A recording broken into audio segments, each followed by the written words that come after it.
Caracterización a nivel atómico de la termodinámica del ciclo de transporte de la antiportador glicerol 3-fosfato. Vamos a hablar de la descripción de los procesos. Proceso 1, unión de sustrato. Aquí el tipo de proceso es isotermo y reversible. Aquí la temperatura es constante. El glicerol se une específicamente al sitio activo del transportador mediante interacciones electrostáticas. Aquí la variación de la entropía disminuye porque las moléculas de aguas ordenadas en el sitio activo son liberales, pero el complejo de proteína-sustrato adopta una conformación más ordenada. En el proceso número 2 hay intercambio fosfato-glicerol. Es cuasi estático, donde mantiene un equilibrio. Aquí ocurre una transferencia de grupo fosfato mediante un mecanismo de intercambio concentrado. Aquí la entropía también disminuye porque el estado de transmisión requiere un alineamiento molecular preciso. Aquí el proceso número 3 es la liberación del sustrato. Aquí es un proceso isotermo irreversible. Aquí el glicerol 3-fosfato modificado se libera mediante un cambio conformacional controlado. Aquí la entropía se libera a una molécula. La proteína mantiene una conformación ordenada lista para el siguiente ciclo. Aquí la temperatura es constante y aquí tenemos el proceso número 4, que es el retorno al estado inicial. Aquí es un proceso irreversible. Aquí la proteína regresa a su conformación inicial mediante relajación conformacional no guiada. Aquí la entropía aumenta porque el sistema explora múltiples rutas conformacionales. Aquí hay una liberación de energía al entorno. Se diferencia del proceso irreversible a un reversible. El reversible, este sistema utilicé la unión del fosfato. Este sistema puede regresar exactamente al estado inicial, no hay una pérdida de energía durante el proceso, ocurre bajo condiciones controladas y casi constantes. Las moléculas se unen mediante interacciones débiles. Existe un equilibrio dinámico constante y unión y desunión. La energía se conserva completamente. Aquí la entropía, no hay aumento de entropía porque el proceso está casi ordenado y controlado. El proceso irreversible, donde que es el retorno al estadio inicial, es el proceso 4. Aquí no se puede regresar al mismo estado inicial. El proceso sigue una sola dirección impulsada por gradientes. Aquí se disipa el gradiente químico, se impulsa el transporte. Aquí depende de una gran diferencia de concentración. Aquí aumenta la entropía porque el sistema pierde energía y este se disipa como calor y aquí hay un desorden molecular. Para nuestra parte 3 hemos descrito un proceso irreversible que es el proceso 4. Aquí no se puede regresar al sistema inicial. Una vez que el fosfato entra y sale, no hay vuelta atrás. Es como un camino en una sola dirección. Aquí aumenta la entropía porque se disipa al gradiente químico. El gradiente químico es lo que empuja el proceso. Este gradiente se gasta y no se puede recuperar fácilmente. Este gasto aumenta el desorden, o sea, la entropía. El sistema pierde energía. La energía que tenía el sistema en forma de gradiente se transforma en calor. El calor se dispersa y no es útil para el transporte. Aquí empuja el proceso a una sola dirección. La gran diferencia de concentración que tiene este obliga al movimiento en una sola dirección y no puede ir al revés espontáneamente. Ya. Cuando la energía se libera en forma de calor, esta es entropía del entorno y esta aumenta. Vuelta, cuando las células alteran las concentraciones del fosfato y del glicerol, esta es la entropía del sistema y esta también aumenta.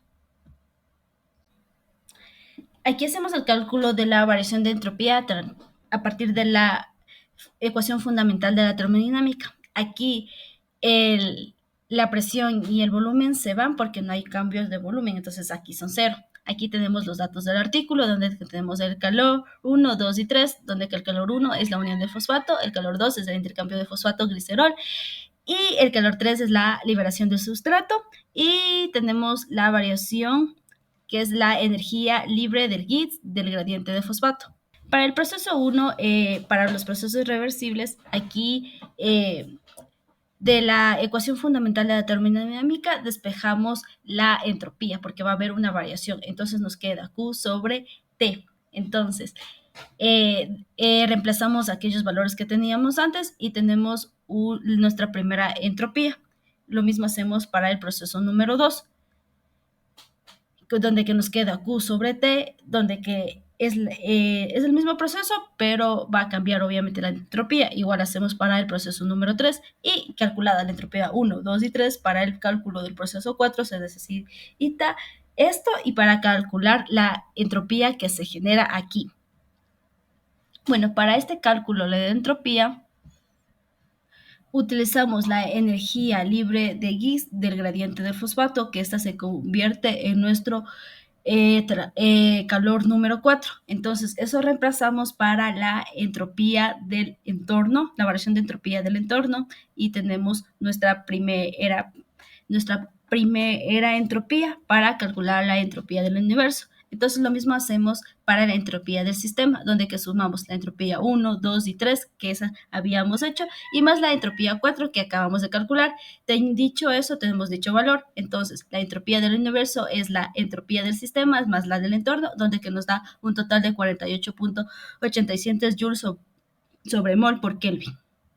Aquí calculamos la variación de entropía con respecto a la ecuación de Boltzmann, donde tenemos la ecuación de Boltzmann.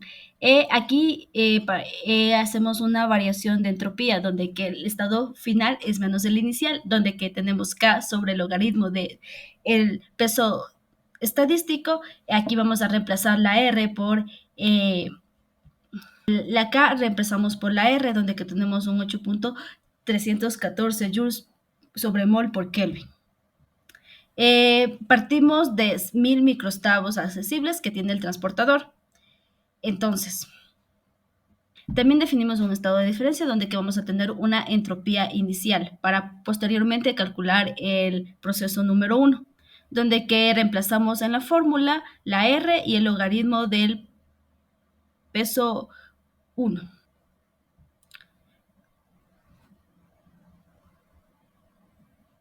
Voy a explicar el primer proceso. Entonces, aquí partimos de la entropía que habíamos calculado antes, pero primero hacemos esto. Primero despejamos Q1 sobre Q2, donde que nos queda Euler sobre la variación de la entropía sobre la R constante de los gases. Haciendo dicha ecuación nos queda un valor. Ese valor calculamos el microescalado absoluto, donde que W2 es igual a W1 por el valor que habíamos calculado, donde que tenemos el valor de W2, donde el peso número 2. Aquí calculamos la entropía. Eso reemplazamos en la ecuación que teníamos antes. Después de eso hacemos una variación de entropía, donde que la entropía final menos la inicial, donde que habíamos tenido una entropía antes que habíamos calculado menos la inicial, la que acabamos de calcular, tenemos ya la entropía número 1. Lo mismo hacemos para el proceso número 2 y para el proceso número 3. Aquí en el proceso número 4 va a variar un poco, donde que W final sobre W inicial es igual a Euler sobre la variación de entropía del proceso número 3 sobre la R constante de los gases, donde que nos da un valor. Entonces, aquí asumimos un W para el universo, o sea, para la entropía del universo. Teniendo en cuenta eso, le reemplazamos en la fórmula. Y aquí calculamos el W final.